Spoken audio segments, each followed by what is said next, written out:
자, 근제 배상 책임 암기노트 요약 강의를 시작하겠습니다. 자, 먼저 1번 문제로 산재보험과 근제보험 사용자 배상 책임의 비교인데 산재보험과 근제보험을 먼저 비교해 보면요. 산재보험은 자동가입보험이에요. 자, 거기다 쓰시죠. 자동가입보험이라고. 그 다음에 해외근저나 선원근저는 모두 강제보험이라는 거죠. 자, 사용자가 무과실이라도 업무 중 사고라면 책임을 진다. 그 다음에 보상 책임이란 말 밑에다가 뭐라고 써있냐면 과실상계를 안 한다 하는 거죠. 보상 책임 밑에다가 과실상계를 안 한다. 그 다음에 1차 위험보험이라는 얘기 줄 긋고 거기다가 뭐가 초과 존배죠? 자, 이거죠. 근제보험, 사용자 배상 책임 보험이 우리가 초과 손해를 담보하죠. 그래서 산재, 해외근제, 선원근제가 1차 위험이고 그 다음에 초과 손해는 근제, 사용자 배상 책임이다. 그래서 산재와 근제의 같은 점들을 우리가 묶어놓고 있다는 거죠. 근데 산재와 근제의 차이점을 한번 비교를 해보니까 자, 산재보험은 국가가 운영한다고 그리고 공보험이다 하는 거죠. 그런데 선원근제나 해외근제는 우리가 사보험이라는 거죠. 사보험이고 그 다음에 수협이나 민간보험회사가 운영한다는 점에서 차이가 있고요. 산재는 자동가입이고 선원근제나 해외근제는 강제가입이다 하는 거죠. 그 다음에 산재보험은 장애 7급이나 유족 사망했을 때 유족연금, 연금제도가 있는데 우리가 선원근제나 해외근제는 연금제도가 없다는 거죠. 자, 급여 수준은 산재는 우리가 산재보험법이 적용돼서 사망 시 1,300일이고 선원근제는 선원법이 적용돼서 사망 시 1,300일인데 해외근제는 근제보험을 적용하기 때문에 1,000만 원, 1,000일밖에 안 되죠. 따라서 뭘 여기다 플러스하는 거죠? 재확장담보특약을 플러스해서 우리가 300일을 더 플러스해 주는 거죠. 자, 그래서 우리가 재확정담보특약이 필요한 거는 어디밖에 없다는 거죠? 해외근제밖에 없다는 거죠. 결과적으로 해외근제와 산재와 동일한 수준을 유지하고 있다라고 합니다. 자, 치료비, 개호비 부분에서 산재는 치료가 끝난 다음에서도 수시개호나 상시개호 상태라면 그 사람이 생존해 있는 동안에 매달 개호비를 지급하죠. 그런데 선원근제나 해외근제에서는 우리가 개호비 담보특약에 가입된 경우만 보상을 해준다. 이렇게 설명하시면 되겠습니다 하는 거죠. 자, 앞의 내용을 박스로 설명을 해 놓은 거죠. 자, 그 두 가지는 뭐냐면 박스로 돼 있으면 무슨 말인지 모를 수가 있죠. 그런데 앞의 내용을 읽되 나중에 공부하다가 어느 정도 익숙해지면 앞의 내용 읽지 말고 박스만 가지고 공부해라. 그런 측면에서 박스하고 내용을 두 개를 동시에 해놨습니다 하는 거죠. 자, 두 번째 산재 근제보험과 사용자 배상 책임 보험을 비교해 보자는 거죠. 그래서 자, 여러 가지 책임 발생 요건에서 한번 보자는 거죠. 책임 발생 요건에서. 자, 산재 근제는 보상 책임이다라고 했죠. 보상 책임이라는 얘기는 과실상계는 안 한다는 뜻이에요.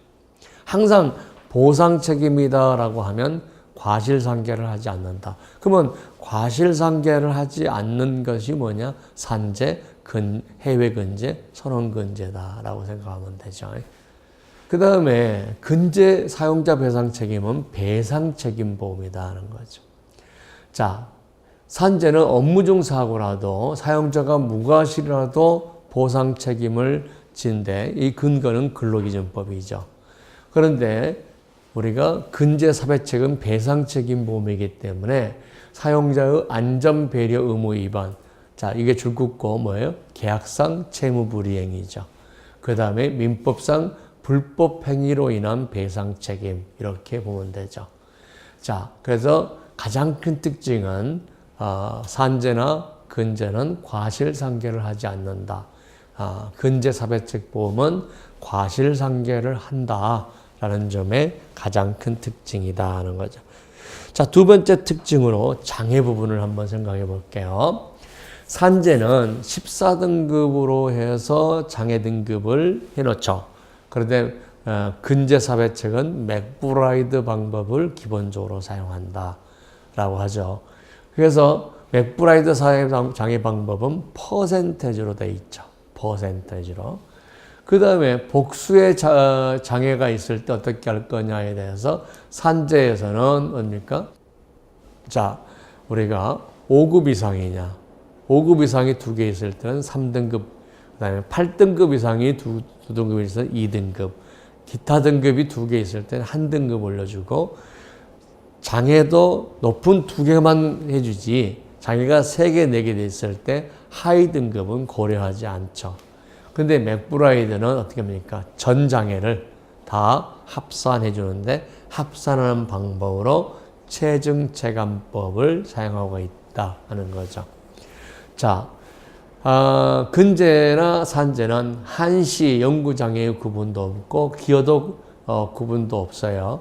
그런데 맥브라이드에서는 한시장애냐 영구장애냐 그 다음에 기여도 감액 이런 것들이 다 적용된다는 점이 특징이다 하는 거죠.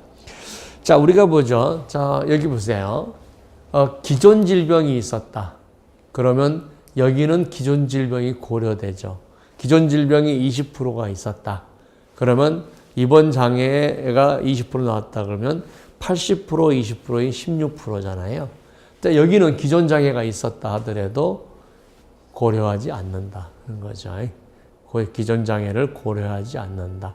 예를 들어서 다리 쪽에 C급 장애가 있다. 근데 팔 쪽에 이번에 C급 나왔다. 그러면 C급 주는 거지. 다리 쪽의 장애를 고려하고 있지 않다. 근데 고려하는 것은 뭐예요? 1차 장애와 2차 장애가 합산해서 2차 장애 나왔을 때 그때만 고려를 하는 거죠. 그때만. 그래서 기존 장애를 고려하지 않는다. 여기 썼죠. 기존 장애를 고려하지 않는다. 여기는 기존 장애도 우리가 고려된다. 이런 것들도 자, 우리가 시험장에 가서 이런 얘기죠. 자, 시험장에 가서 2줄 쓴 사람보다는 4줄 쓴 사람이 합격률이 높습니다. 같은 말을 반복해서 쓰라는 뜻이 아니라 요약 정리해서 되도록이면 많이 쓰고 나오는 거죠. 그러면 장애에 대해서 나오면 장애에 대해서 하나라도 더 쓰고 나오는 게 우리가 되는 거죠. 따라서 시험장에 가서 어떤 사람이 좀 떨어지자 그러면 덜렁거리고 그 다음에 이 정도 쓰면 되겠지라고 만족하고 나온 사람들이 있어요. 그런 분들은 아무래도 합격률이 떨어져요. 그런데 하나라도 더 쓰고 나오려고 애쓰는 사람이 시험에 합격률이 높으니까 이런 장애가 나왔을 때도 구분을 정확하게 해 주시는 게 좋습니다 하는 거죠. 자, 급여 수준은 자, 여기는 산재, 근재는 평균 임금을 기준으로 해서 1단위로 우리가 계산을 하죠. 그래서 세법상 입증 자료가 없다 하더라도 사업자가 준 일당이 얼마냐 이걸 기준으로 하고 있어요. 고용기간도 관계없죠. 그런데 근재사배책은 월 기준으로 하고 있다는 거죠. 월 기준으로 하고 있고 세법상 입증 자료가 먼저 있으면 그걸 적용하고 세법상 입증 자료가 없으면 통계임금 적용하고 그 다음에 그것도 없으면 건설협회에 발생한 우리가 기술직 노동자 임금을 주고 그것도 없으면 일용근로자 임금을 준다. 이런 식으로 인정하면 되겠습니다 하는 거죠. 자, 4번째 보상급여의 차이. 자, 처음에 공부할 때는 자, 산재와 근재를 차이를 다할 때 공부를 할 때 어떻게 공부해요? 첫 번째 책임 발생 요건의 차이. 두 번째 장애의 차이. 세 번째 우리가 소득의 차이. 네 번째 급여 수준의 차이. 이렇게 타이틀만 빨리 외워야 된다. 타이틀을. 그래서 여러분들이 그 타이틀만 가지고 우리가 공부할 수 있도록 해야 돼요. 자, 먼저 산재와 산재 흔제는 휴업손해와 장애급여로 구분을 하고 있죠. 근데 여기는 치료기간, 장애간 모두 상실수익으로 인정하고 있다는 점이고요. 자, 여기 휴업손해는 일일 평균 곱하기 70%예요. 근데 여기는 노동력 상실률 곱하기 100%로 월 단위로 계산하고 있고 여기는 일 단위로 계산하고 있다.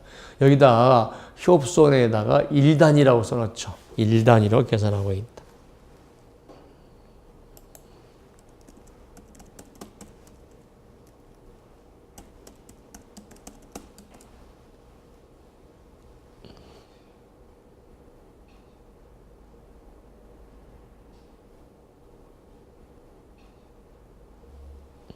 일 단위로 있네. 밑에가 있네. 자, 1 단위로 계산하고 있고, 여기는 월 단위로 계산하고 있고, 여기는 이번 기간에는 노동력 상실률 100%로 본다는 거죠. 그러면, 자, 여기는 뭐예요? 여기는 상실의 대상을 소득으로 봤지만, 여기는 상실의 대상을 가동 능력으로 봤다. 따라서 이쪽에서는 줄 써놓고 소득의 상실이 없어도 가동 능력은 상실됐기 때문에 상실의 대상은 가동 능력 상실로 보기 때문에 소득의 감소가 없어도 우리가 여기서는 상실 수익을 인정한다. 이런 것들을 우리가 얘기를 해야 되겠죠. 자, 그 다음에 장애는 일일 평균급여 곱하기 장애 일수를 해준다는 거죠. 그런데 여기는 월연실소득 곱하기 노동력 상실 곱하기 취업 가능할 수 있다는 호프만 계수를 해준다는 거죠. 그 다음에 여기는 유족급여 곱하기 1300일인데 여기도 마찬가지고 월현실소득 곱하기 3분의 2, 3분의 2는 생계비 공제죠. 취업 가능 월수 이렇게 한다는 거죠. 그 다음에 마지막에 이제 1차 이험과 초과 전보 조항 사이에 어떻게 우리가 조정할 것이냐. 두 개죠. 자, 연금은 일시금으로 환산한다. 항목별 공제를 한다. 줄 써놓고 그것만 여러분들 자 이런 것들을 시험장에 짧게 써 나가야 된다. 시험장에 가서 가장 중요한 건 뭐냐 그러면 어떻습니까? 잊지 않고 쓰는 거예요. 잊지 않고 쓰는 거예요. 그게 어려워서 지금 떨어지는 거죠. 그래서 자주 제가 요약 노트를 해드리는 가장 큰 이유는 뭐냐 그러면 반복을 많이 하라는 거예요. 반복을 많이 하라. 그래야만 시험장에 가서 빠지지 않고 우리가 공부할 수 있다는 겁니다. 자, 세 번째 평균임금하고 통상임금을 우리가 공부하죠. 자, 평균임금, 통상임금은 어디다 쓰냐는 거죠. 산재, 근제보험에서 쓰고 있죠. 산재, 근제보험에서 쓰고 있어요. 우리가 배상책임보험에서는 안 써요. 자, 산재, 근제에서 쓰고 있다는 거죠. 자, 평균임금은 이런 개념이에요. 자, 평균임금은 모든 총소득을 그 일요일과 토요일을 포함한 그 기간 전체로 나눈 거죠. 이걸 우리가 평균임금이라고 해요. 자, 그러면 이렇게 보죠. 평균임금은 이거를 기간으로 나누는데 이때 뭐도 포함되냐 그러면 토요일, 일요일, 공휴일도 포함된 내용이라는 거죠. 왜냐면 산재에서 공부할 때 180일을 입원했다 하면 180일을 바로 곱해주기 때문에 일당을 곱해줄 수는 없죠. 그래서 평균임금이다는 거죠. 그런데 통상임금은 뭐냐는 거죠. 통상임금은 총급여에서 총수에서 변동급여를 뺀 급여를 기간으로 나누는 거예요. 이게 통상임금이에요. 자, 통상임금은 이렇게 돼요. 자, 이런 거죠. 연봉을 2,400으로 합시다. 그러면 이게 2,400이 통상임금이에요. 그런데 2,400보다 더 받아요. 왜? 주일 근무수당이 있고, 월요일 근무수당이 있고, 월차 수당이 있고, 이런 것들 실제적으로 일을 할 시간보다 더 많이 받으면 더 받는단 말인 거죠. 그러면 이 변동급여에 해당되는 게 뭐냐? 일을 더해서 받는 거죠. 일을 더해서 받는 거니까 우리가 월차수당, 자, 시간외, 초과근무수당, 주휴근무수당, 그 다음에 영업실적에 따른 인센티브. 이것들이 변동급여의 대표적인 거죠. 그러니까 여러분들이 자꾸 어렵게 공부하지 말고 통상급여하고 평균임금이 뭐가 다르냐? 그러면 평균임금에는 변동급여도 포함되지만 통상임금에는 변동급여가 포함되지 않는다. 그럼 뭘 뺄 거냐? 이런 거잖아요. 월차수당, 초과근무수당, 주휴근무수당, 그 다음에 영업실적에 따른 인센티브 이런 것들을 뺀다라고 생각하면 통상임금이죠. 통상임금. 그러니까 무슨 얘기죠? 한 번도 초과근무 안 하고 한 번도 노는 날 일하지 않고 그죠? 그리고 결근도 않고 그냥 주어진 시간만 했을 때 받은 임금. 이게 통상임금이죠. 통상임금. 그래서 통상임금은 뭐냐 그러면 시간급, 월의 기준이 되는 거죠. 일당의 기준이 되는 거고 그런 것들을 우리가 통상임금이라고 그래요. 평균임금은 이를 산정한 날이 발생한 날 이전에 3개월 동안에 그 근로자에게 지급된 금액의 총수, 임금의 총이자. 자, 이때 임금 줄 것은 없고 근로의 대가예요. 근로의 대가. 자, 를 그 일수로 나눈 거예요. 그러면 예를 들어서 이 사람이 45일만 근무하다가 사고 났다. 그럼 어떨 거냐? 45일 동안에 받은 급여를 45일로 나누는 거죠. 그러면 평균임금이 되는 거죠. 자, 평균임금에서 우리가 기간을 한번 보겠습니다. 자, 평균임금의 기간은, 자, 우리가 예를 들어서 4월 4일 날 사고 났다. 그러면 4월 4일을 빼고 1월 3일부터 4월 3일까지의 기간이다는 거죠. 자, 여기서 빼는 기간이 있다는 거죠. 자, 빼는 기간이 있어요. 자, 뭘 그러니까 수습기간. 자, 아파서 일하지 못한 기간. 자, 우리가 산전, 산후, 휴가 때문에 못하는 거. 그죠? 그 다음에 우리가, 향토예비군이나 병역법에 따른 거죠. 그래서, 자, 여기다가, 자, 뭐라고 됩니까? 수습기간, 아파서는 두 개예요. 업무상 아픈 거는 승인 안 받아도 돼요. 근데 승인, 업무상 아니라 개인적으로 아픈 거는 승인을 받아야 돼요. 사업자의 승인을 받아야 돼요. 그 다음에 산전, 산후, 육아. 그 다음에 쟁이나 병역법에 따른 향토예비군. 그래서 수화산병 이렇게 해서 이거를 뺀다는 거죠. 자, 이걸 뺀다는 얘기는 뭐예요? 죽고 써놓고 근로자에게 귀책 사유가 없다. 근로자에게 귀책 사유가 없다. 즉 다시 말해서 근로자가 정당한 이유로 뺐다. 정당한 이유로 뺐다. 그러면 자, 원래 급여가 이만큼인데 이런 것 때문에 수화산병 때문에 이만큼 덜 지급됐다는 거죠. 그런데 기간을 안 빼고 풀로 해버리면 평균임금이 줄어들겠죠. 이게 90일이고인데 여기가 지금 수화산병이 4일이다. 예를 들어서. 근데 원래는 1,000만 원 받아야 되는데 100만 원이 빠졌다는 거죠. 근데 900만 원을 90일로 해버리면 정당한 이유 때문에 회사를 못 나갔는데도 불구하고 평균임금이 작아지면 근로자가 어떻습니까? 불이익이 생기는 거죠. 따라서 우리가 정당한 이유가 있어서 이걸 못 받게 되면 이걸 여기서 4일을 빼주겠다 이런 거죠. 그런데 뭐예요? 이걸 다 받았다. 그러면 뺄 필요가 없다는 거지. 일부를 받았다 그러면 어떻습니까? 빼줘야 돼요. 왜? 불리하니까. 일부를 받았다 그러면 빼줘야 돼요.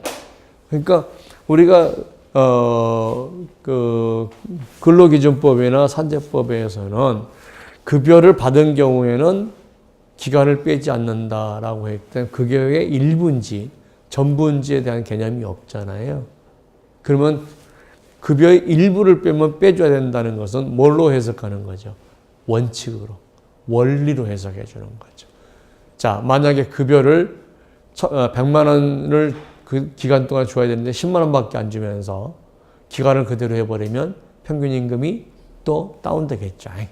그러니까 그렇게 해서 자, 수하 3병을 빼줍니다. 그 다음에 평균 임금에 포함되지 않는 급여는 뭐냐? 근로의 대가가 아니다. 근로의 대가가 아니다는 거죠. 자, 그래서 여기다가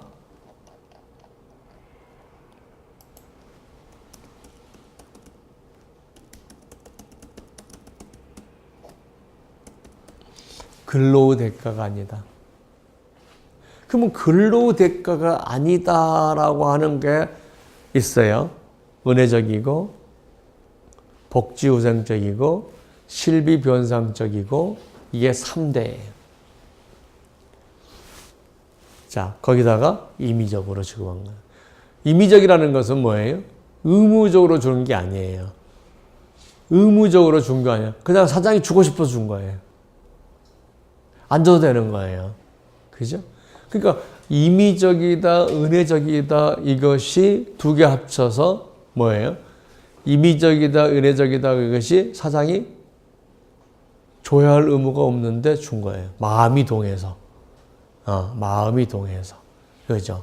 자, 그러면은 우리가 은혜적이다, 임의적이다, 실비변성적이다, 복지후생적이다 이런 거는 안 되고 그 다음에 퇴직금. 자, 퇴직금은 후불적 임금 성격이죠.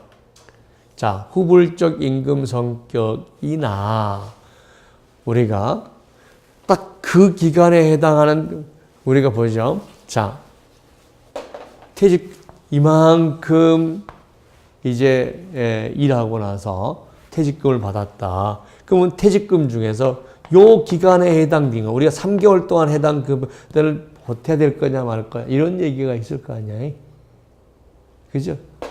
그런데 지금 퇴직금은 우리 아직 법에서는 근로 대가는 맞아요. 퇴직금이 근로 대가로 봐요. 그 다음에 사후적 임금의 성격이라고 하는데 아직 평균 임금 산정할 때는 집어넣고 있지 않다. 그 다음에 재해보상금, 손해배상금, 휴업보상금 다 이거는 자 6번부터 7번까지는 뭐냐면 산재 사고가 나서 보상받는 것들이죠. 사고가 나서 보상받는 것들 이것들은 자 사용자가 부담하는 건강보험료. 자 건강보험료 중에서 자 건강보험료가 9% 나가면 4.5%는 사용자 부담해주고 4.5%는 내가 부담한단 말이에요. 그 4.5 사용자가 부담한 4.5%가 급여냐 아니냐 이거죠. 급여로 보지는 않는다. 이런 것들이죠. 자, 자, 그래서 이것들은 반드시 외워야 됩니다. 하는 거죠. 평균 임금을 언제 사용하냐 하는 거죠. 자, 산재보험에서는 언제? 급여, 장례비, 그 다음에 장애급여, 유족급여 할 때 사용하고, 그 다음에 통상임금이 언제 사용하냐, 요걸 알죠. 자, 보겠습니다. 선원에서 행방불명일 때, 자, 이 상방불명일 때 3개월간의 평균임금 플러스 1개월간 통상급여죠. 그리고 여기서 또 사용할 수 있는 게 뭐예요? 휴업손해에서는 4개월은 통상임금 100%, 그 이유는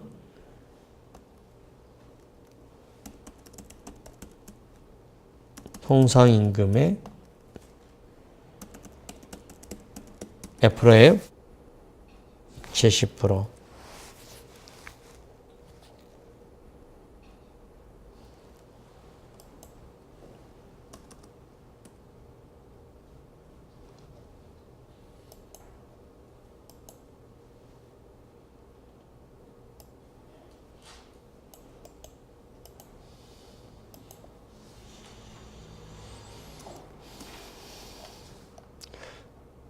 우리가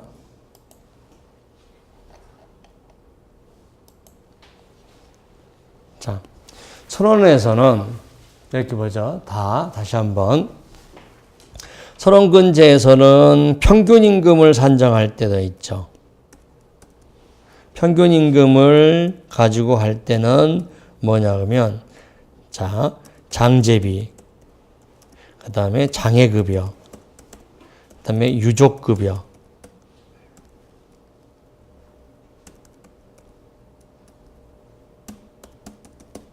할 때는 우리가 근데 통상임금을 사용한 경우가 있다는 거죠.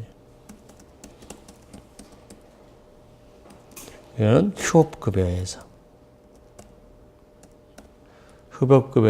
통상임금을 사용하고 있고 또 어디서 통상임금을 사용했냐면 1개월에 행방불명일 때 1개월에 통상임금을 사용하고 있다.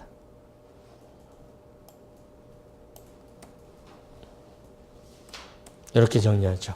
자, 평균급여 임금은 장제비, 장애급여, 휴업급여, 통상임금은 휴업급여에서 사용하고 있고 행방불명일 때 1개월간의 우리가 통상임금을 주고 있죠. 자, 통상임금 보겠습니다. 죽고선 없고 고정적이고 정기적이고 일률적이다. 이 3대 요소를 반드시 써야 돼. 고정적이다. 그 다음에 정기적이다, 고정적이다는 것은 줄 것은 없고 변동되지 않는다. 변동되지 않는다. 그 다음에 두 번째, 정기적이다는 것은 매월이 아니라 주기적으로 하는 거죠. 3개월, 매월 또는 3개월 단위당, 4개월 단위당, 1년 단위당 이렇게 준다는 거죠. 일률적으로는 전 직원한테 준다. 전 직원한테 주는데 전 직원한테 주거나 특정 직종에 있는 사람한테 주거나 금액은 차이가 있을 수도 있어요. 일률적이라는 것에서 금액은 차이가 있을 수가 있다. 자, 통상임금에서 제외되는 급여 한번 보겠습니다. 주권은 어쩌? 연장근무수당, 야간근무수당, 연월차수당, 여기 또 하나 더 있죠. 자, 성과급이죠. 성과급. 는 고정성, 정기성, 일률성이 충족되지 않았기 때문에 통상임금에서 포함되지 않는다. 자, 통상임금을 언제 쓰냐? 아까 얘기했죠. 자, 선언근제에서 휴업손해할 때 4개월간은 통상임금 100%, 그 이유는 통상임금의 70%. 그 다음에 선상에서의 행방불명일 때 3평1통이죠. 3개월간의 평균임금, 1개월인가 통상임금을 주고 나서 여전히 실종됐거나 아니면 죽은 사람 찾았다. 그럴 때는 유족연금을 따로 주는 거죠. 이렇게 보면 되겠습니다. 자, 우리가 이제 산재, 해외근제, 선언근제, 급부의 내용 굉장히 중요하죠. 자, 굉장히 중요하고 지금까지 공부한 것 중에서 가장 중요한 것이 이거죠. 그런데 산재하고 선언근제하고 해외근제를 따로따로 공부하면 굉장히 혼동스러워요. 그래서 같이 공부합니다 하는 거죠. 자, 치료비 중에서는 자, 급여와 비급여가 있다면 비급여는 안 준다. 급여와 비급여가 있다면 우리가 비급여는 안 준다. 그 다음에 자, 뭐가 안 준다는 거죠? 추정 치료비 중에서 뭐만? 성형은 안 준다. 추정 치료비 중에서 성형은 안 준다. 자, 그러면 이거는 어디 대상이에요? 금배책의 대상이겠죠. 배상 책임에서 대상이다 하는 거죠. 자, 간병비는 치료 중하고 치료 후가 있다는 거죠. 자, 치료 중 간병비는 전액 지급하는데 1인이 간병비 2명을 할 때는 120%만 인정해 준다는 거죠. 치료 후에는 상시간병과 수시간병으로 나눠서 차등 지급한다는 거죠. 자, 우리가 해외근제나 선언근제는 치료 후의 간병비는 간병인 추가특별약관에 가입된 경우만 준다. 주고서 놓고 보겠습니다. 자, 이송료를 한번 보겠습니다. 외워지죠? 이송료는, 자, 어디서 사고 났을 때입니까? 해외에서. 그럼 해외에서 사고 나는 경우는 뭐예요? 선원근제하고 해외근제죠. 선원근제도 배 타고 나가서 사고 나면 해외일 수가 있죠. 그래서 해외근제와 선원근제에 있는 것으로 유해나, 자, 유해는 돌아가셨다는 얘기죠. 그 다음에 기동이 불편해서 호송에 준하는 중환자인데 이 중환자의 기준이 뭐냐? 자, 혼자 못 걸어서 호송인이 필요하다. 호송인이 필요하다. 자, 국내 요양기관으로 이송할 때 이송비를 인정하는데, 자, 피해자 근로자 1인당 500만 원 한도로 실손 보상하는데, 그때 포함되는 게 뭐냐면요. 자, 뭐예요? 편도비다, 편도. 왕복이 아니고 편도다. 그 다음에 호송인이나 가족의 비용은 포함되지 않는다. 자, 장제비가 있고요. 자, 휴업손해를 한번 보겠습니다. 하는 거죠. 자, 휴업손해는 산재는 평균 임금의 70%인데, 자, 해외 근제는 60%의 재확전 담보 특약을 하기 때문에 70%죠. 근데 동그라미 쳐놓고 선원 근제만 머릿속에다가 잘 해라란 말이에요. 통상임금을 기준으로 해서 처음 4개년 동안은 4개월, 4개월 동안 100%. 그 이유는 통상임금의 70%다는 거죠. 자, 평균임금보다 통상임금이 반드시 낮죠. 자, 장애는 아까 설명했어요. 자, 모두 똑같은 장애를 쓰고 있고 2개가 났을 때는 병급하는 방법도 얘기를 했죠. 근데 산재는 7급 이상이 되면 일시금하고 그 다음에 연금을 동시에 선택적으로 받을 수도 있었는데 해외 근제나 선원 근제는 우리가 일시금밖에 없다는 거죠. 자, 유족급여를 보겠습니다 하는 거죠. 유족급여는 평균 임금의 1,301분이다. 선원공제도 마찬가지고 그 다음에 해외 근제도 재학전담보 특약이기 때문에 1,300에는 맞아요. 자, 산재의 경우는 전부를 우리가 이렇게 돼 있어요. 전부를 연금으로 받거나, 자, 산재는 연금으로 받거나 2분의 B를 연금으로 받거나 2분의 1을 우리가 일시금으로 받는 방법이 있어요. 근데 연금 수급권자가 없을 때만 일시금으로 나가요. 연금과 일시금을 선택할 수 있는 게 아니에요. 연금을 포기하고 일시금으로 달라. 안 돼요. 연금 수급권자가 있으면 반드시 연금으로 나가야 된다.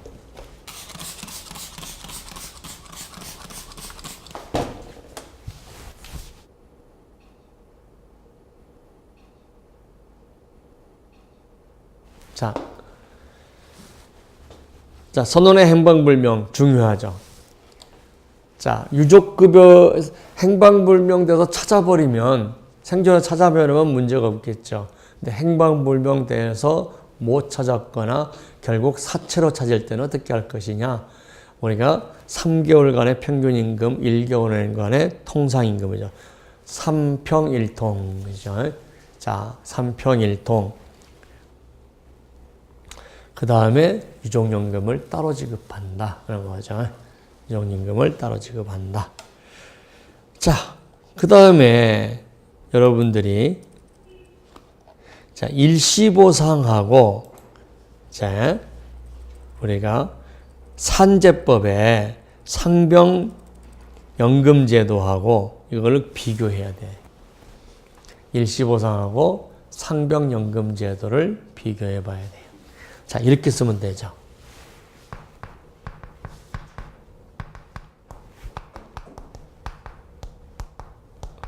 박스를 한번 쳐보시죠.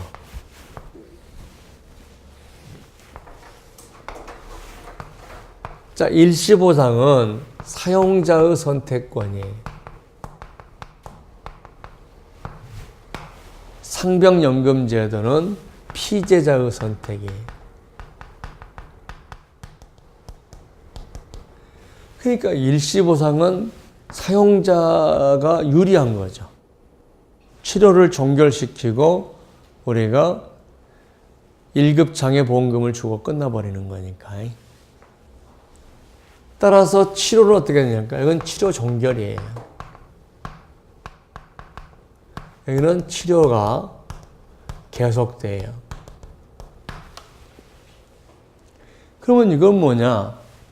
휴업손해 대신에 우리가 상병연금을 신청하죠. 상병연금을. 왜 신청해요? 휴업손보다 뭐가 많기 때문에. 상병연금이 많기 때문이죠. 그래서 상병연금은 1급, 2급, 3급이 있는데 3급이 70%예요. 그러면 휴업손해와 상병연금 3급은 같은 나라죠. 그러니까 3급이 되면 신청 안 해요. 뭐만 신청하는 거죠? 이것만 신청하죠. 그래서 상병연금은 치료를 계속 받으면서 좀 더 많이 받겠다 하는 측면이죠. 좀 더 많이 받겠다. 근데 여기는 치료 종결해버려요. 그리고 그 다음에 장애 뭐가 됩니까? 1등급 그래서 1474일분 장애 1등급을 우리가 주고 끝나버리죠.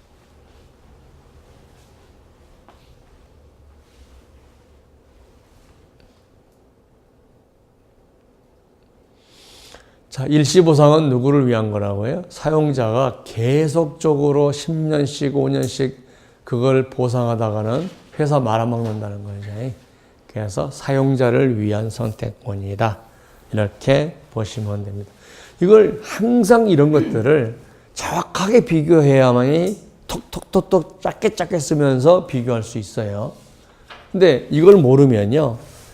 많이 써도 뭔 말인지 모르고 헤매고 있는 거죠. 네, 그렇게. 자, 쉬었다 하겠습니다.